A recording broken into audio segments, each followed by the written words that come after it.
आपके साथ शुगर का एक बहुत ही कामयाब नुस्खा शेयर करूंगा, जिसके इस्तेमाल से शुगर का भी ट्रीटमेंट बहुत आसानी से हो जाएगा और उसके शुगर के साथ जितने जिस्म में मसाइल बनते हैं, जैसा कि मसाने की कमज़ोरी, गुर्दों की कमज़ोरी, बीपी का कम या ज़्यादा हो जाना, जिस्म के पट्ठों की कमज़ोरी, इंशाल्लाह वो तमाम मसाइल भी ठीक हो जाएंगे।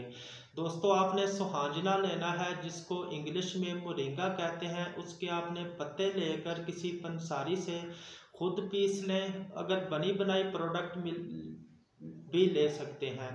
दोस्तों, उसका आपने एक कैप्सूल सुबह, एक कैप्सूल दोपहर और एक कैप्सूल शाम को आपने पानी के साथ इस्तेमाल करें और कोशिश करें मीठी और बादी चीज़ों से परहेज़ करें। इंशाल्लाह आपके शुगर का मसला ठीक हो जाएगा। दोस्तों, अपनी दुआओं में याद रखें। इजाज़त दें। अल्लाह हाफिज़।